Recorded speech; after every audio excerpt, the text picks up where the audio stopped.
Hi all, Assalamu alaikum. Welcome back to rishaaskitchen. இன்னைக்கு நம்ம செம்ம டேஸ்டான ஒரு நார்த் இந்தியன் ஸ்ட்ரீட் ஃபுட் நம்ம வீட்டில் இருக்கிற இன்க்ரீடியன்ஸை வச்சு ஈஸியாக எப்படி பண்ணுறதுன்னு தான் பார்க்க போகிறோம். இது pavbhaji அப்படின்னு சொல்லுவாங்க. இது பன்னில் நம்ம வெஜிடபிள்ஸோட கிரேவியை ஸ்டஃப் பண்ணி சாப்பிட்ற ஒரு ஐட்டம் தான்.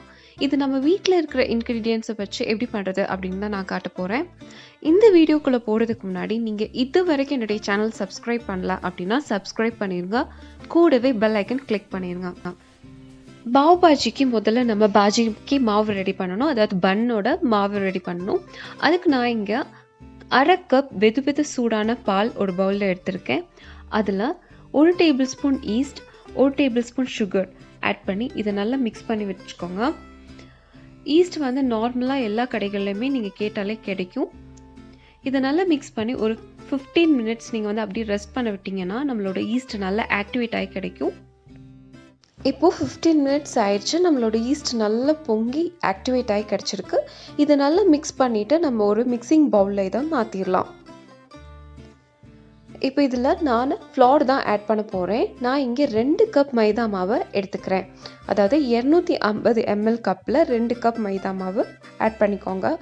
அது கூட 3 டேபிள் ஸ்பூன் சுகர் வந்து உங்களுக்கு பிடித்த மாதிரி நீங்கள் ஆட் பண்ணிக்கலாம். 4 டேபிள் ஸ்பூன் வரைக்கும் இனிப்பு வேணும்னா நீங்கள் ஆட் பண்ணிக்கலாம். நான் இங்கே 3 டேபிள் ஸ்பூன் தான் ஆட் பண்ணியிருக்கேன். இதில் 1/4 teaspoon salt, 1/4 cup butter, 65 ml butter நல்லா மெல்ட் பண்ணி நான் இதில் ஆட் பண்ணிக்கிறேன். அது கூட ஒரு ரூம் டெம்பரேச்சரில் இருக்கிற முட்டையை உடச்சி ஊற்றிக்கோங்க. எப்பயுமே நம்ம பேக் பண்ணும்போது எடுக்கிற முட்டை வந்து நல்லா ரூம் டெம்பரேச்சரில் இருக்கிற முட்டை தான் எடுக்கணும். ஃப்ரிட்ஜில் வச்சதை யூஸ் பண்ணக்கூடாது. இதை நல்லா மிக்ஸ் பண்ணிக்கோங்க. நல்லா க்ரம்பிள் பண்ணியே நீட் பண்ணுங்கள்.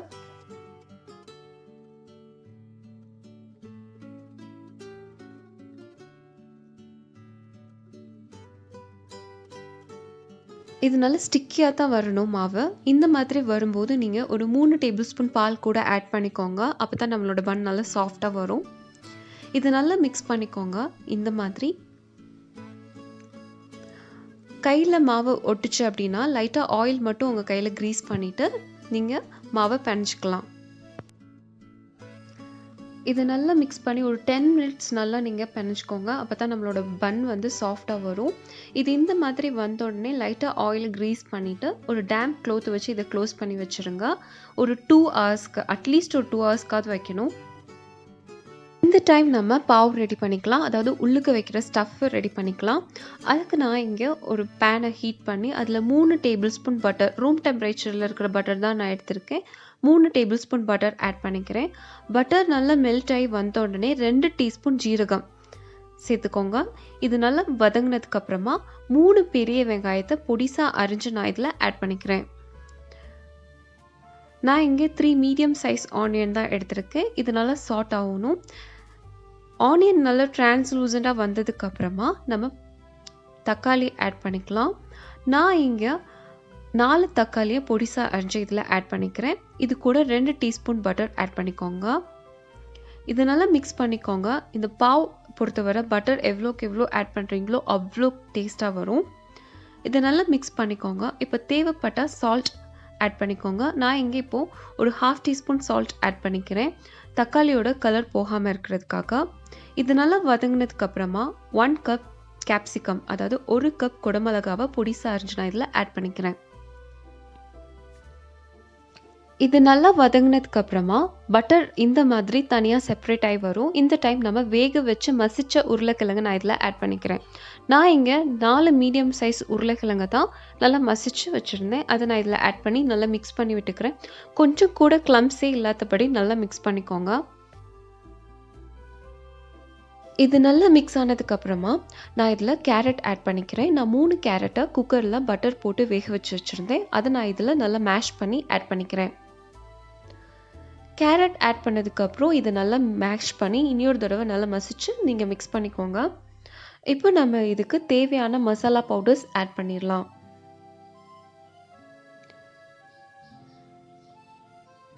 நான் இதில் 2 டீஸ்பூன் காஷ்மீர் மிளகாய் தூள் சேர்த்துக்கிறேன். கலருக்காக, கலர் ப்ளஸ் டேஸ்ட்டும் கிடைக்கும் காஷ்மீர் மிளகாய் தூள் சேர்த்திங்கன்னா. அது கூட 1 டீஸ்பூன் மஞ்சத்தூள், 2 டீஸ்பூன் பாவ்பாஜி மசாலா ஆட் பண்ணிக்கோங்க. பாவ்பாஜி மசாலா எல்லா சூப்பர் மார்க்கெட்ஸ்லேயுமே கிடைக்கும். இது நல்லா மிக்ஸ் பண்ணி விட்டுக்கோங்க.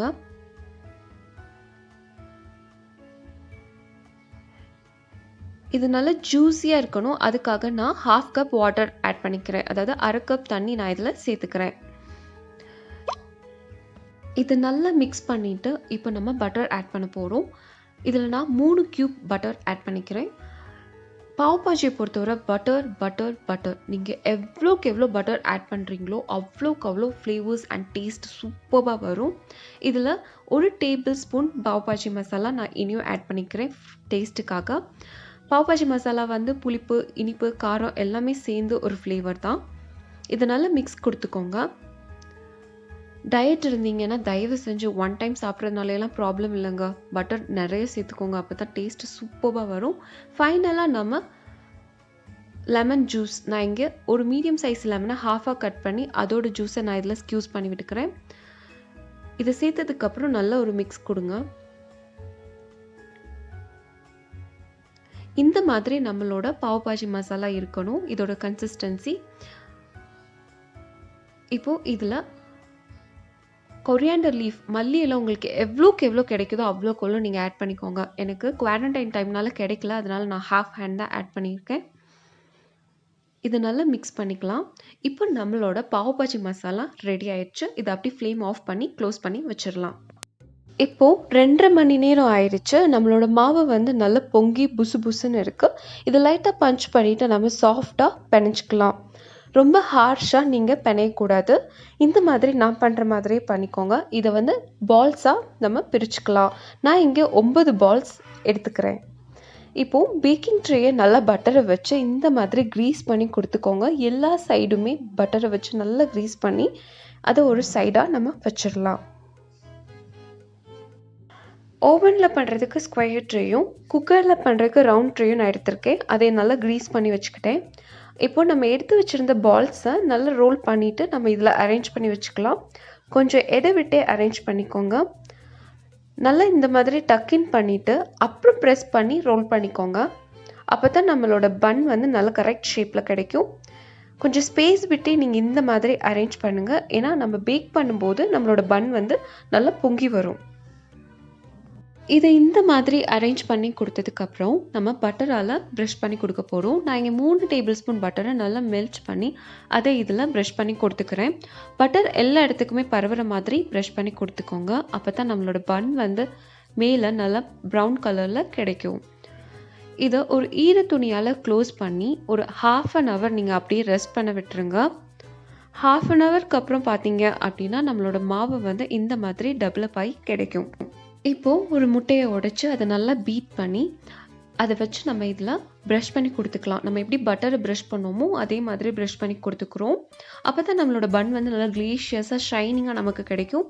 நான் ஓவனை 180 டிகிரியில் 20 மினிட்ஸ் ப்ரீ ஹீட் பண்ணி வச்சுருந்தேன். இப்போது நம்மளோட பேக்கிங் ட்ரே வச்சதுக்கப்புறம் 20 மினிட்ஸில் 180 டிகிரியில் பேக்கிங் மோடில் வச்சு நான் நல்லா பேக் பண்ணிக்கிறேன்.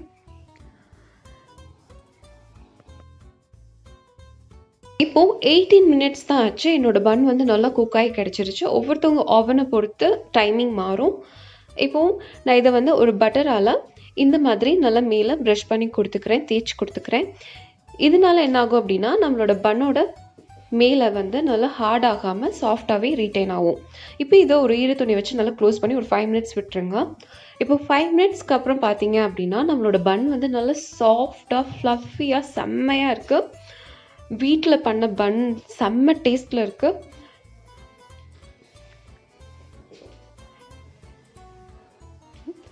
இதே மாதிரி நான் ஒரு பேட்ச் வந்து அந்த குக்கரில் பண்ணுறதுக்காக நான் ஒரு ரவுண்ட் ட்ரேயில் இந்த மாதிரி பண்ணி வச்சுருந்தேன். இதை நம்ம குக்கரில் வைக்கணும். நான் குக்கரை வந்து நல்லா சால்ட் போட்டு ஸ்டாண்ட் வச்சு நல்லா க்ளோஸ் பண்ணி விசில் மட்டும் எடுத்து விட்டு மீடியம் ஃப்ளேமில் ஒரு 20 நிமிஷம் நல்லா ஹீட் பண்ணி வச்சுக்கிட்டேன். இப்போது 20 நிமிஷத்துக்கு அப்புறம் நம்ம பேக்கிங் ட்ரே அதில் வச்சு நல்லா க்ளோஸ் பண்ணிவிட்டு சிம் டு மீடியம் ஃப்ளேமில் வச்சு 25லேருந்து ஒரு 30 நிமிஷம் நம்ம நல்லா பேக் பண்ண போகிறோம். வெயிட் போட வேணாம், கேஸ்கெட் நான் போட்டிருக்கேன். இப்போ 25 மினிட்ஸ் ஆச்சு. இப்போ நீங்கள் பார்த்தீங்கன்னா தெரியும் நம்மளோட பன் வந்து நல்லா பொங்கி நல்லா ஃப்ளஃபியாக நல்ல கலராகவே கிடச்சிருக்கு. இப்போ இது சூடு ஆறுறதுக்கு முன்னாடி நான் பட்டரை வச்சு இதை நல்லா ப்ரஷ் பண்ணி கொடுத்துக்கிறேன்.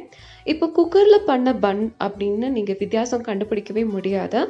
இது நல்லா ஃப்ளஃபியாக சாஃப்டாக அப்படியே அவனில் பண்ண பன் மாதிரியே தான் கிடச்சிச்சு.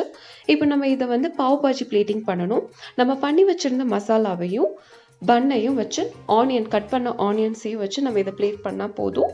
இது உங்களுக்கு இந்த மாதிரியும் நீங்கள் சாப்பிட்டுக்கலாம், இல்லைனா நான் கட் பண்ணுறேன்ல அதில் வந்து நல்லா நம்மளோட மசாலாவை வச்சு நீங்கள் சாப்பிட்டுக்கலாம். இந்த வீடியோ உங்களுக்கு பிடிச்சிருந்துச்சு அப்படின்னா நீங்கள் லைக் பண்ணுங்கள், கமெண்ட் பண்ணுங்கள், ஷேர் பண்ணுங்கள், சப்ஸ்கிரைப் பண்ண மறக்காதீங்க.